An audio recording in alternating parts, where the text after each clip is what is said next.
Uma outra figura que também participou ativamente da campanha do Uruguai, campeão sub-20, no último Mundial, tá? E que, repito, pode ser um ótimo reforço para o Palmeiras, caso não seja a opção de trazer um meio-campo, como o Léo Fernandes. Se o Palmeiras não se interessar pelo Léo, que eu acharia um erro diante de tudo que ele tem feito, mas aí tem um outro nome no Peñarol, que claro que eu vou compartilhar a tela com vocês, que pode ser também uma daquelas chamadas oportunidades de mercado, tá? Que talvez não seja tão caro e que pode ser um atleta de bastante potencial, tá bom? O nome dele é esse aqui, ó. Atenção. Vamos lá. Franco Gonçalves. Franco Gonçalves. É um catatauzinho aí de 1,65 m, que tamanho não é documento, ó, já visto que jogadores como Messi, Arrascaeta, claro, também não são altos, o cara tem que ser bom de bola. Pode ver que o valor de mercado dele para a idade já é um valor que começa a chamar a atenção, 2 milhões de euros. Esse aqui são os números dele na temporada passada, tá? Em que ele estava entrando na equipe do Peñarol. Aqui os números do Sul-Americano Sub-20, onde ele foi titular absoluto na seleção. Aqui entrando na equipe no torneio Clausura do Uruguai. Teve um intermédio, participou da Copa do Uruguai. Aqui os números no Mundial, titularíssimo no Mundial Sub-20, tá? 2 gols e 1 assistência na competição em que o Uruguai foi campeão. Mas o que interessa, né, é a participação dele nessa temporada, tá? O que aconteceu com o Franco Gonçalves nessa temporada? Para que vocês olhem os números aqui, 9 jogos, somente 1 gol. Pô, Facicano, é um bagre? Não, não é um bagre. Acontece é que ele se tornou justamente banco do Léo Fernandes. Tá bom? Ele se tornou banco do Léo Fernandes. Então é absolutamente normal que até por ter 19 anos apenas, é um garotinho de tudo, ele pega essa experiência, né, entrando no decorrer das partidas. Tá bom? Mas isso quer dizer que é um mau jogador? Não.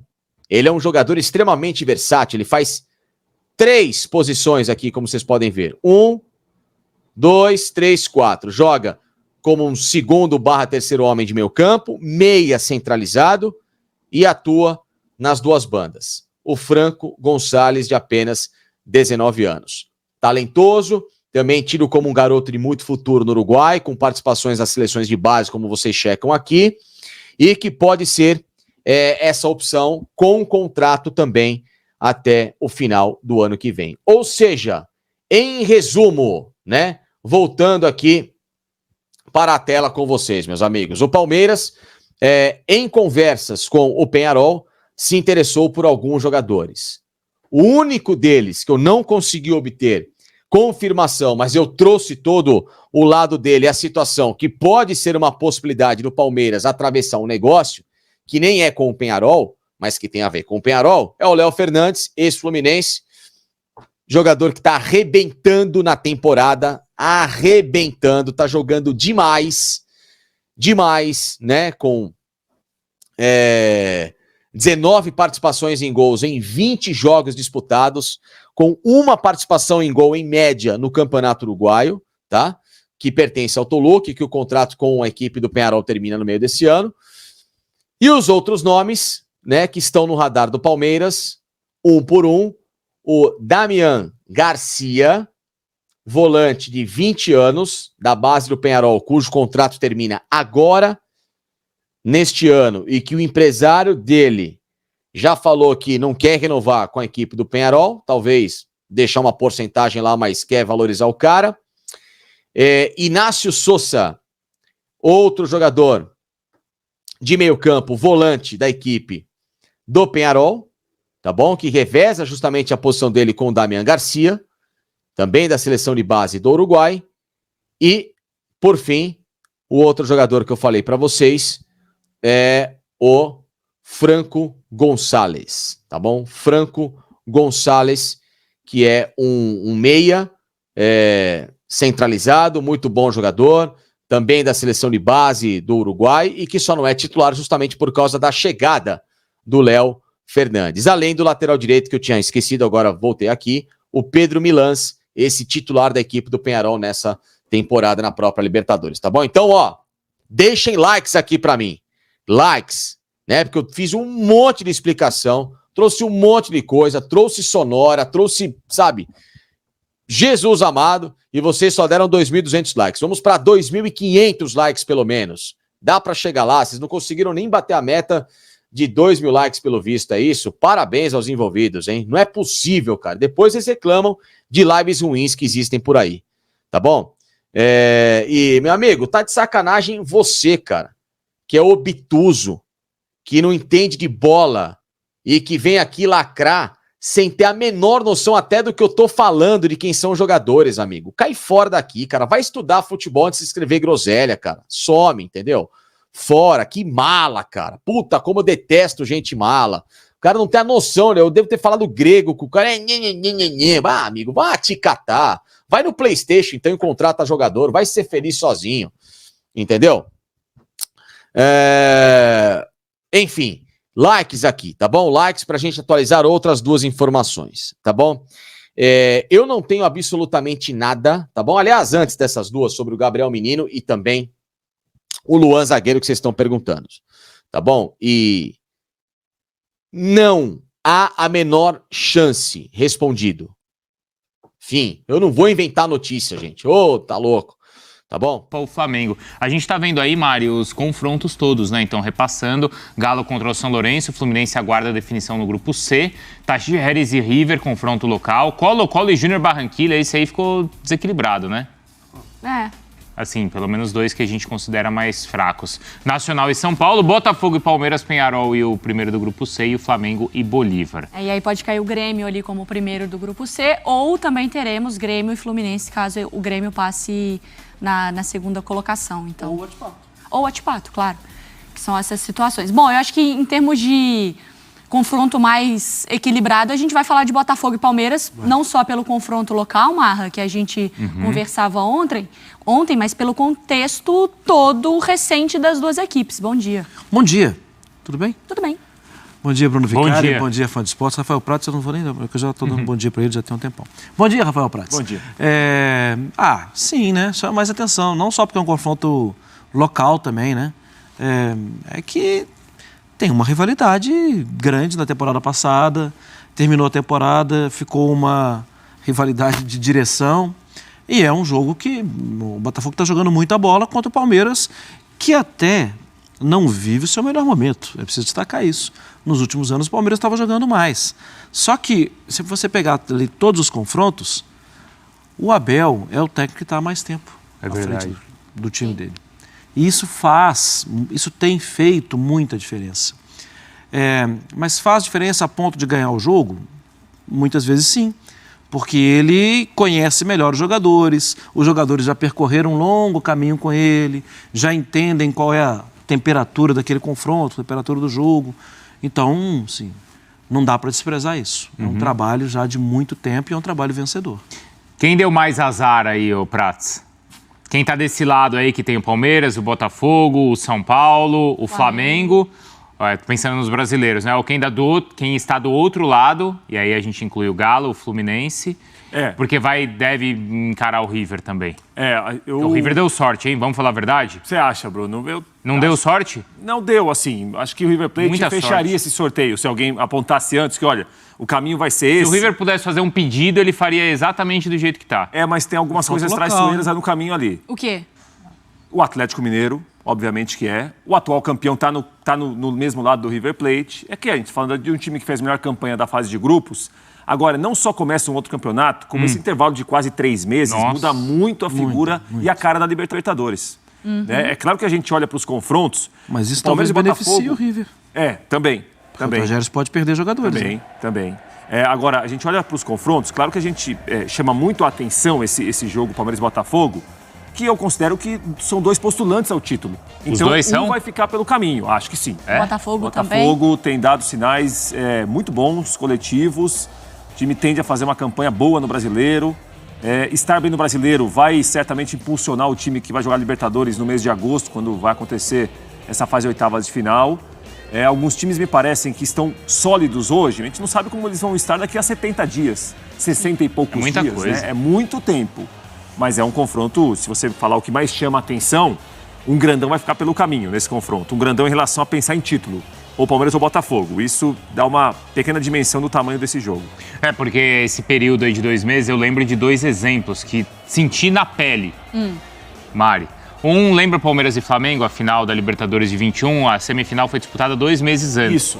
Naquele intervalo, o favoritismo mudou de lado umas 4 ou 5 vezes. Verdade. Exatamente. Na semana, inclusive, teve... Aí na semana deu aquela confusão do Grêmio, o Renato e tal, e aquilo talvez tenha sido até, não sei se decisivo, mas importante para o ambiente da decisão. E eu lembro que uma vez teve um sorteio de Copa do Brasil, era oitavas, acho, Copa do Brasil, e a gente fez o bracket aqui, o chaveamento no BB Debate ainda. E aí só que teve a Copa do Mundo no meio. Tá. A gente errou todos os confrontos. Isso é meio normal, né? É raro, mas acontece muito. Não, e aí, mas por quê? Porque assim, de um lado eram claros os favoritos. E nem teve tanta discussão, esse é o favorito, esse vai passar, esse outro vai O passar. outro parecia ser mais fraco. Um mês depois, mudou tudo. Mudou tudo. O lado Até o Thiago teoricamente era Neves mais depois fraco, postou ficou lá mais foto, deu uma forte, né? confusão danada. Porque em 2 semanas muda, imagina em quase 3 meses, Mari. Não é o que a gente falou, das minhas férias ali, 1 minuto, e foi de um domingo para uma segunda-feira, assim, Isso. Domingo eu tô de folga, segunda eu tô trabalhando, aí o Flamengo venceu por 6-1, a história mudou toda pra relação do torcedor com a equipe, com a confiança, e assim, mercado, né, gente? Daqui a pouco a gente vai falar sobre Copa América, sobre jogadores que talvez chegaram mais cansados, que podem se machucar durante esse período. Tem muita coisa para entrar nessa conta, Sim, Prats. mercado. Muita. E isso dificulta muito qualquer tipo de projeção, porque uma projeção de hoje, no começo de junho, é uma. Para o meio de agosto, talvez para o meio de junho já seria outra. Você imagine para o meio de agosto, depois de Copa América, depois de... Pensa no Botafogo, ano passado, saiam. no início do ano, no primeiro semestre. Botafogo, que se tivesse ali naquela condição de uma Libertadores naquele período, você fala, cara, o Botafogo vai chegar para ganhar. Aí vem o Isso. primeiro turno. Aí você vira... É isso. Não tem muito... Tem um ponto aí também, assim, que o River foi a melhor campanha, vai definir tudo até onde ele chegar em casa, inclusive a final, que teoricamente é campo neutro, né, porque foi escolhido antes, mas no caso tem tudo para ser na casa do River. O segundo colocado, se não caísse na chave do River, definiria tudo até a final em casa. Mas o Atlético, que foi o segundo colocado, encontra o River na semi. Consequentemente, ele passa, entre aspas, essa vantagem para o Palmeiras. Que vai jogar todas as partidas em casa. Até encontrar com um dos dois. O Palmeiras vai mandar, se ele for avançando, ele vai mandar o segundo jogo sempre em casa, né? Se o Palmeiras não encontrar com o Atlético ou com o River, ele define sempre em casa. Nesse caso não fez diferença, não foi uma desvantagem para o Palmeiras ficar em terceiro lugar. Certo? Porque o que lhe garantiria uma vantagem, ele acabou no sorteio tendo essa sorte. Só encontrando uma final que já não é, por exemplo, com o Atlético já não muda nada.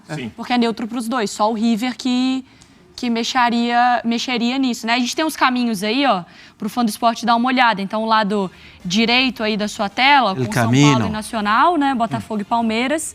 Penharol e quem passar em primeiro do Grupo C, que pode ser o Grêmio, por exemplo.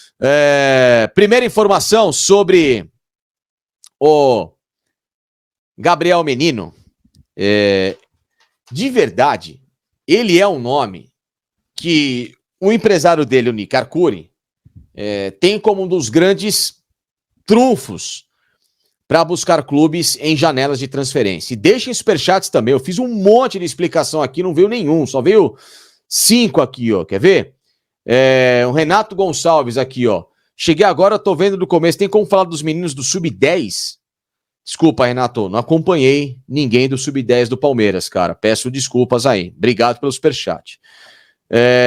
E o Fígaro, vamos colocar as cartas na mesa. Todos esses dados, se viessem, chegariam para fardar o manto ou viriam para brigar por vaga? Primeiro que não seriam todos. Eu acredito que 2 deles chegariam com muita personalidade. O Damian Garcia, volante, e o Léo Fernandes, pelo momento que ele tem vivido. Os outros 2, aí sim, seriam jogadores que têm talento, poderiam ajudar o Palmeiras, mas, claro, galgando, né, aos pouquinhos. Cabem esses investimentos? Claro que cabem esses investimentos. Se você não tem na base, e às vezes não é toda hora que você vai ter Endrick, Estevão, um Luiz Guilherme na base, você vai lá recorrer para um atleta mais jovem. Geralmente as bases do futebol uruguaia sempre formam grandes jogadores, tá bom?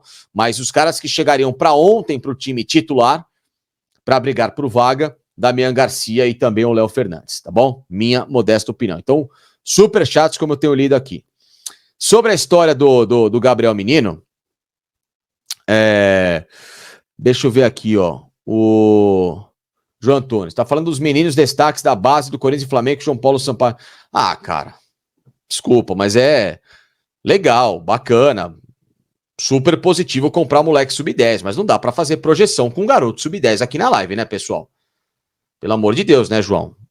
Bacana, mas não dá, cara. Sabe, legal, monstruoso, chapéu, acho ótimo, já é pensando no futuro, mas, gente, sub-10 é pra daqui pelo menos 6 anos a gente fazer uma avaliação, tá bom? Então calma, não vamos também toda hora, né, colocar pressão na molecada que com 10 anos de idade, o moleque tem que se divertir no futebol, entendeu? É isso, minha modesta opinião, tá?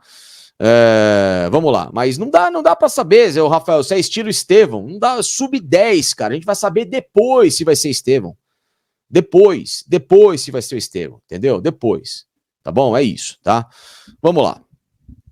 Sobre a história do Gabriel Fernandes, ou do Gabriel Fernandes, do Gabriel Menino, cara, o empresário dele é o Nick Arcuri. É um cara muito bem proativo no mercado.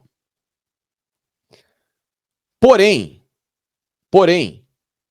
é um cara que ao mesmo tempo tem uma boa relação com a diretoria do Palmeiras, ao ponto de não se especular qualquer coisa para trazer em termos de venda. Lembrando que ele é o empresário do Rodrigo, do Real Madrid, simplesmente, um cara muito forte aí no mercado. Mas, gente, até agora eu não ouvi absolutamente nada, rigorosamente nada, sobre o Gabriel Menino, tá bom, no Palmeiras. Deixaram o Palmeiras ir para Lazio, nada. Não ouvi nenhuma proposta, não sei de onde saiu essa informação, e até agora eu não tenho.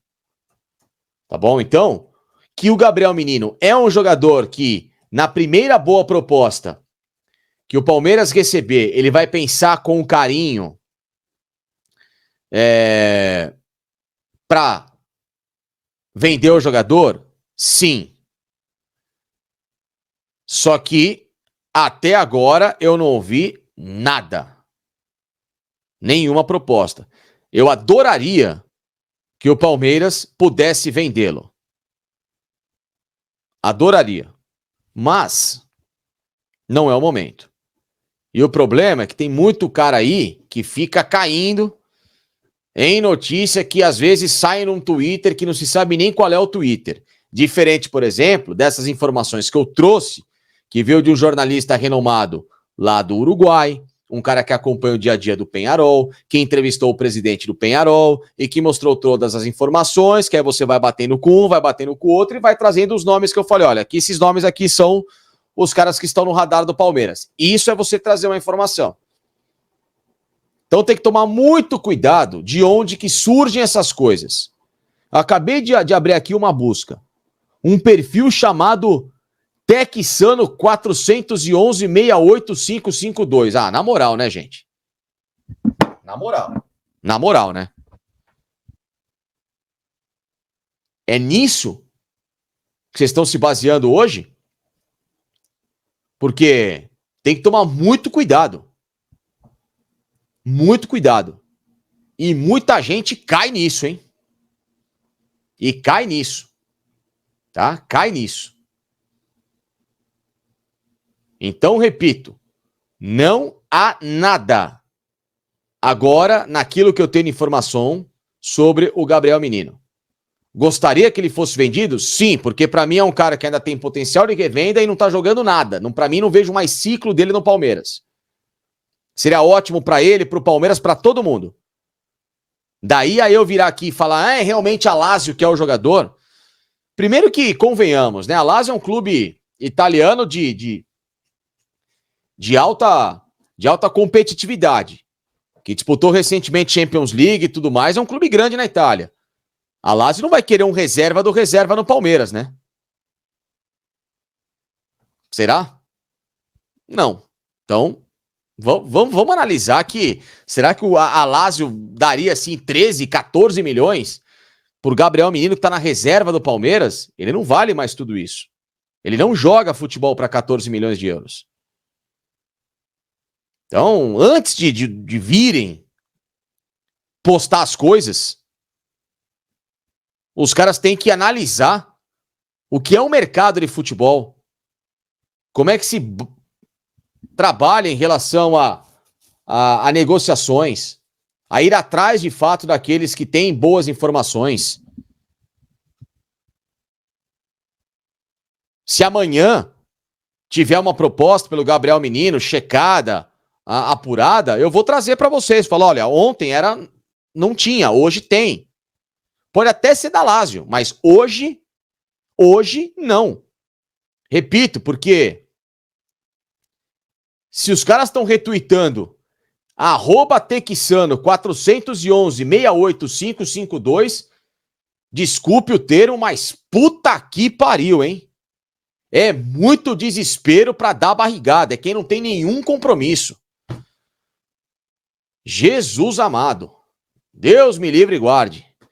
Enfim, essa é a informação do Gabriel Menino. Sobre o Luan, zagueiro.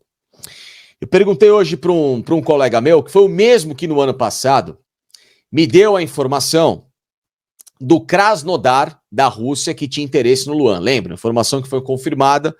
O Luan levou a proposta até o Palmeiras e o Palmeiras disse, Luan, por esses valores não vamos te vender, fica aqui. Né? Janela de transferências do ano passado que o Palmeiras não liberou ninguém.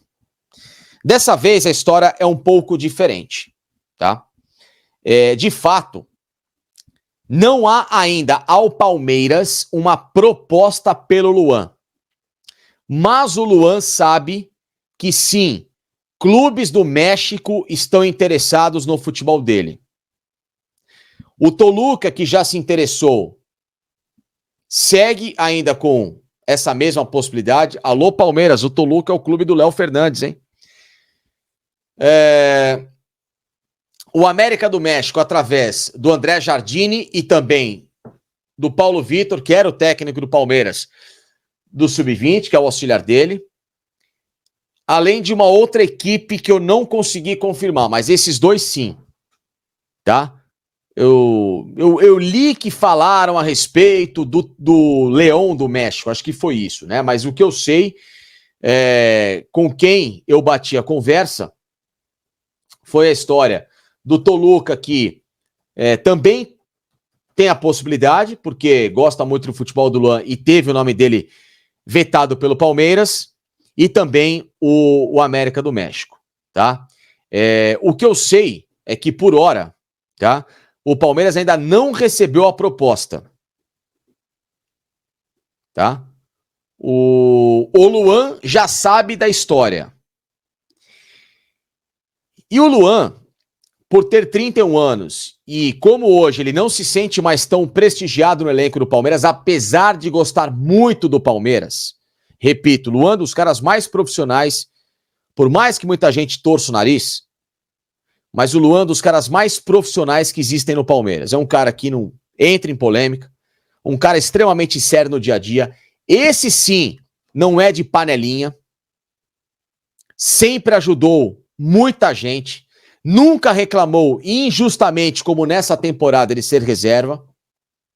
Só que ele quer mais minutagem para a carreira e ele tem um sonho de morar fora do Brasil.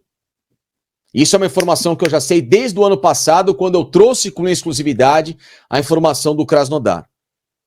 E eu bati com essa mesma pessoa, tá?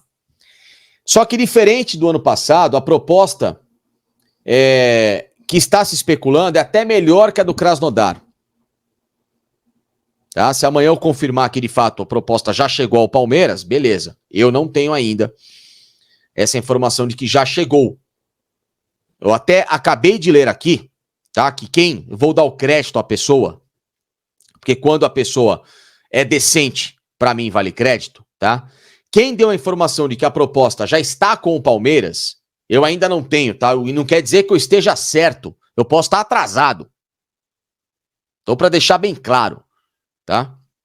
Para outros eu não dou crédito mesmo, porque nunca me deram crédito, eu quero que se lasquem. Que são os caras que acham que são os donos das notícias do Palmeiras. Quero que se lasquem, esses daí. Umas malas, um monte de mala. Esse não. Quando a informação é decente, vem de onde surgiu, pode ser que eu esteja atrasado, e não tem problema nenhum. Mas o fato é que o Luan já sabe da proposta. Por isso que eu estou trazendo para vocês esses detalhes, tá? Foi dado aqui pelo Alexandre Pretzel, Rádio Bandeirantes. Trabalhei com o Pretzel, não só na Bandeirantes, mas trabalhei com o Pretzel na Bradesco Esportes FM durante 4 anos. E beijo pra ele, que é um cara que eu gosto demais. Um cara muito sério, gente boa pra caramba, um cara muito competente, dos bons repórteres. Tá? Um abração pro Pretzel. O Pretzel trouxe essa informação, tá bom? De que o zagueiro do Luan tem a proposta do América do México, e a multa rescisória do Luan é de 9 milhões e o América oferece 7 milhões à vista. E o negócio pode acontecer agora, tá bom? Só que aí tem uma questão que vale ser bem explicada. E que não quer dizer que a informação do Pretzel não esteja correta, ao contrário. Deixando bem claro que, vindo do Pretzel, talvez eu esteja até atrasado, e muitas vezes. O Pretzel é um cara bem informado também. Porque diferente de outros que se acham, só eles apuram, só eles são os donos da notícia, eu não sou dono de notícia nenhuma. Eu, se não tenho informação, eu dou o crédito para a pessoa de forma correta e depois eu vou apurar pelos meus meios como eu faço. E tá tudo certo. É isso aí, torcedor do Palmeiras. O Verdão é um dia agitado aí nos bastidores do Palmeiras. O Verdão que já se prepara para o próximo jogo diante aí do Vasco da Gama, né? O Vasco que tomou uma chocolate, levou um baile aí do Flamengo, né? E o Verdão aí tá muito favorável e favorito para esse jogo, né? O pessoal tem informação, né? Proposta milionária no Palmeiras, né? E também a estreia do Endrick aí na seleção com chuteira especial, né? Segundo informação aqui, pessoal, o Palmeiras recebe proposta aí por time mexicano, por Luan. Então aí o Palmeiras está quase perto, né, de negociar o Luan aí com o time mexicano. E vocês, pessoal, se liberaria e você acha que o Luan deveria sair do Verdão? Deixa aqui. Eu acho que tem outros jogadores que deveria sair do Palmeiras, né? Que seria lista de prioridades, mas por enquanto ainda não veio essa informação de que aqueles jogadores, né? Sabemos aí que a pedido da torcida não quer mais no Palmeiras, né? Pessoal, tem também informação aqui de que o Palmeiras está de olho em Kaique, né? Atacante do Corinthians, né? Segundo informações, né, do diretor da base, né? Opção direto do rival. O Palmeiras investiu nas últimas temporadas nas categorias de base do clube, né? Fato que trouxe resultados positivos dentro de campo, né? Mas também fora dele, né? O principal exemplo é o Endrick, né, pessoal? Entretanto, o time paulista continua de olho em atletas, né, de outras equipes. Então, segundo informações, pessoal, o Palmeiras está interessado aí na contratação do Kaique, né? Que seria aí da categoria de base do Corinthians. Você conhece esse jogador, pessoal? Você acha interessante? Deixa aqui sua participação, seu comentário, que vocês aqui têm voz, vocês mandam. Pessoal, vou ficando por aqui. Se você é novo aqui no canal, se inscreva, ative o sininho para que você receba aí informações sempre em primeira mão do Palmeiras.